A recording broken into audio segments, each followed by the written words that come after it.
Moon in 12th from L is not good. अब क्यों good नहीं है?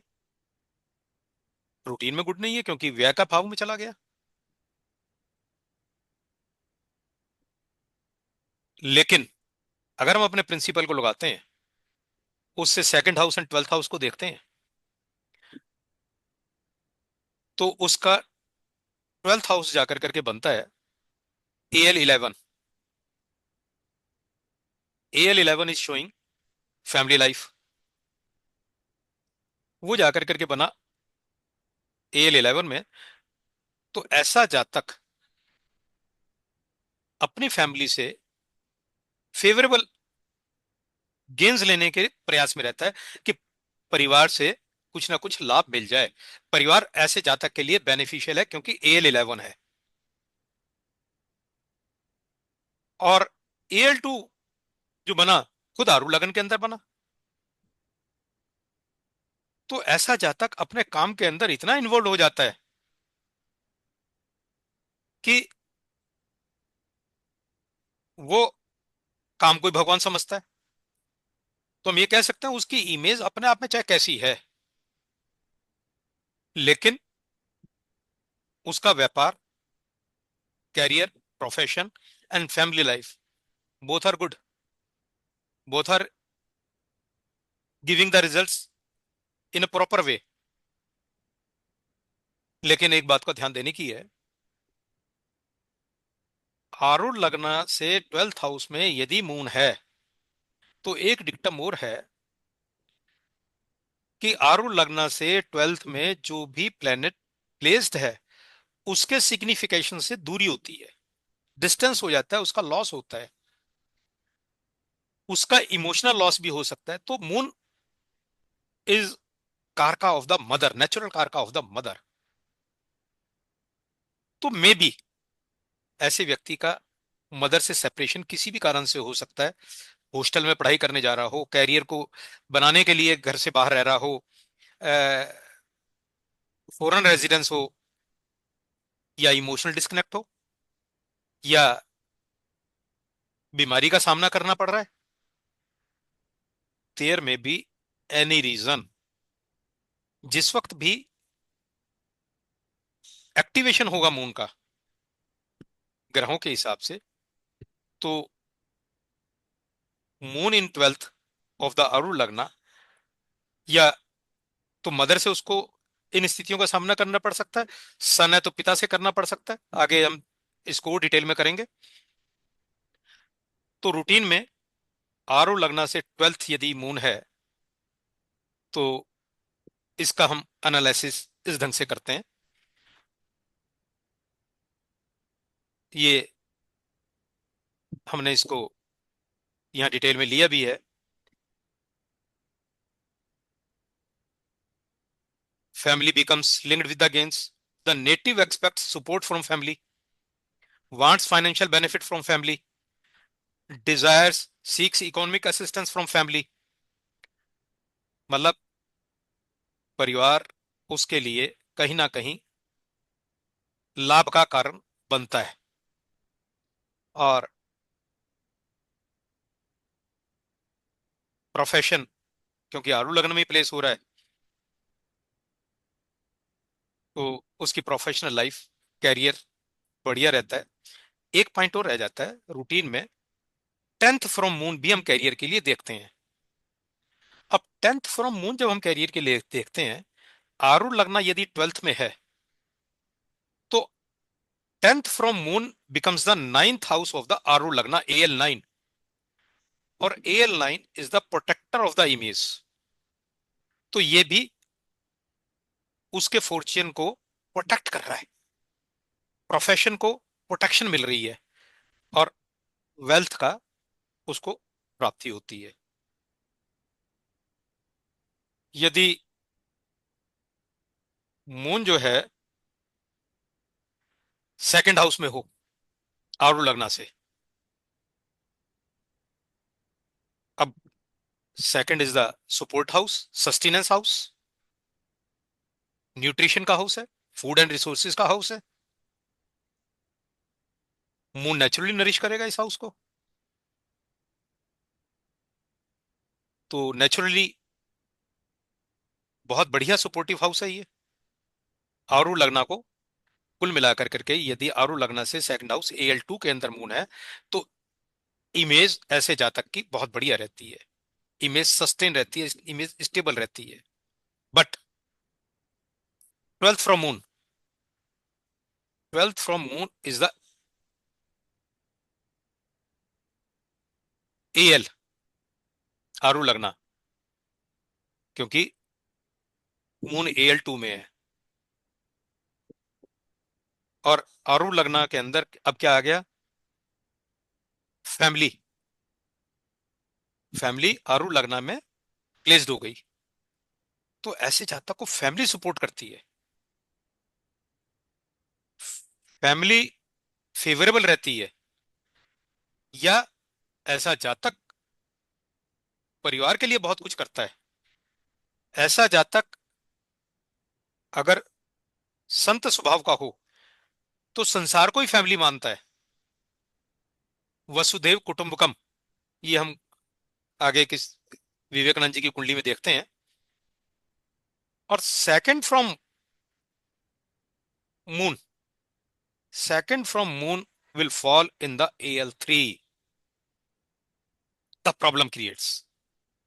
AL3 डिप्लीशन है, शॉर्टेज है, स्ट्रगल है, पराक्रम है, एफर्ट्स हैं रेगुलर, डेथ एनर्जी है।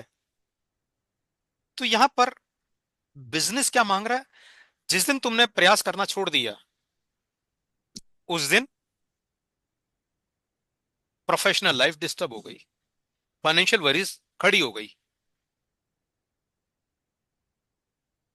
या फाइनेंशियल इश्यूज के कारण, फाइनेंशियल प्रॉब्लम्स के कारण बीमारियों का सामना करना पड़ गया। डायरेक्टली नहीं है, थ्रू स्ट्रेस है, स्ट्रगल है, एफर्ट्स के एक्सेस एफर्ट्स के कारण है। तो मून की वैसे प्लेसमेंट बहुत बढ़िया है, इमेज को तो सस्टेन कर रहा है, बट प्रोफेशन को डिस्टर्ब कर रहा है। तो अल्टीमेट कहने का भाव है कि जब भी हमने मून की प्लेसमेंट देखनी है, तो जहां मून प्लेस्ड है उस घर को भी देखना है, उससे 12th को भी देखना है, उससे सेकंड को भी देखना है, क्योंकि 12th family and inner domestic life है, second business finance and worldly interaction है। ये एक एग्जाम्पल के तौर पर स्वामी विवेकानंद जी की कुंडली गुरु जी ने लगाई थी। The same example I am taking here. इनका जो मून है AL2 में प्लेस्ड है, और हम सब जानते हैं मून जब AL2 में है तो उसका 12th फैमिली बन गई, और आरू लगना फैमिली बन गई। तो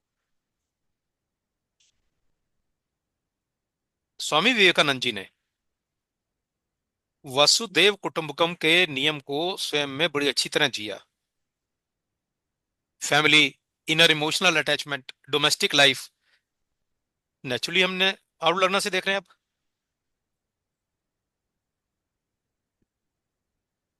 तो पूरा संसार उन्होंने ऐसे समझा कि मेरा परिवार है।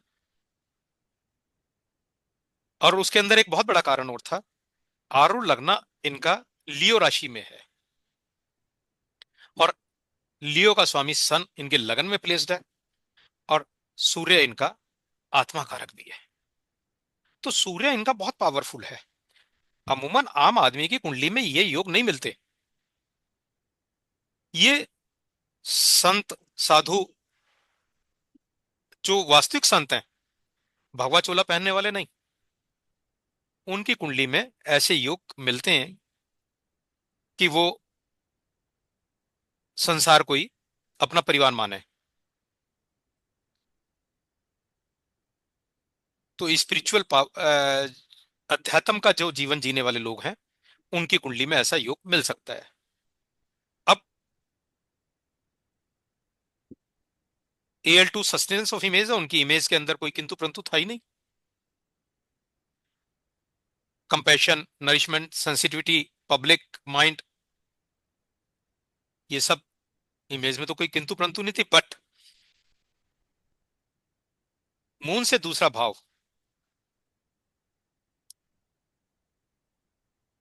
वो AL3 में प्लेस्ड हुआ। तो second from moon is in the AL3, shortage, struggle, depletion, efforts, पराक्रम। उनको प्रोफेशन के नाम के ऊपर स्वामी विवेकानंद जी को कुछ लेना ही नहीं था। उन्होंने ऐसी कोई एफर्ट्स करी नहीं। बिजनेस, फाइनेंस, एक्यूमुलेशन, उनके एफर्ट्स, उनकी सारा फोकस तो देने में था। किसको देने में? परिवार को। परिवार क्या था? संसार। तो उनके लिए मिशन जो था वो प्राइमरी था, ना कि मनी। तो ये चीज स्वामी विवेकानंद जी की कुंडली से है। एक एग्जांपल और लेते हैं ली गुरुजी ने। जैसे कि चर्चा थी कि भी साधारण लोगों की कुंडली में ये चीज नहीं मिलती जो स्वामी विवेकानंद जी की कुंडली में है। यहां पर भी, इस कुंडली में भी आरूढ़ लगना 11th हाउस में, टॉरस राशि में, और moon is placed in the 12th house, but in the AL2। अब साधारण व्यक्ति का जो देखने का नजरिया है वो स्वामी विवेकानंद जी वाला तो नहीं होता, क्योंकि हम तो संसारिक प्राणी हैं। बहुत से हमारे ऊपर प्रभाव ऐसे पड़ रहे होते हैं जो हमारे को रजस की तरफ लेकर के जाते हैं। तो साधारण मनुष्यों के लिए हम डिक्टम यूज हुआ, my own family becomes the centre of my life. मेरा परिवार ही सब कुछ है। मैंने जीना मरना सब कुछ जो करना है परिवार के लिए करना है। ये दृष्टिकोण व्यक्ति का आ जाता है। अब सेकंड फ्रॉम मून बिजनेस है, फाइनेंस है, लिवलीहुड है। तो सेकंड फ्रॉम मून AL3 में प्लेस्ड हुआ, और यहां पर मंगल प्लेस्ड है। मंगल इज 10th लॉर्ड भी है, और यहां आकर के ये डेबिलिटेटेड भी हो गया, नीच का भी हो गया। मतलब एक ही एंगल से वीक नहीं हो रहा। 10th लॉर्ड भी है कुंडली का, मंगल पुरुषार्थ का कारक भी आता है, AL3 में भी प्लेस्ड है। तो इस जातक का गुरुजी ने कुंडली की क्लास में चर्चा करते हुए बताया कि ये अपने प्रोफेशन को पूरी तरह इग्नोर कर रहा था। प्रोफेशन की तरफ, कैरियर की तरफ इसका कोई ध्यान नहीं था, कोई इंपॉर्टेंस नहीं थी, कोई विजन नहीं था।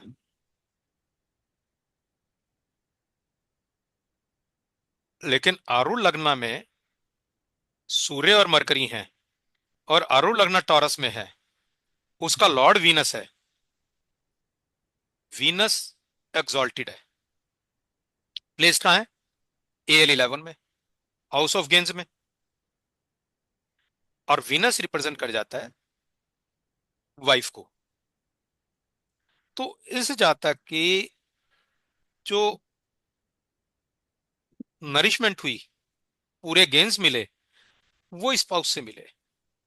जितनी family gains, comfort and resources, ये सब इसको अपनी वाइफ से मिले, स्पाउस से मिले। तो ये एक एंगल है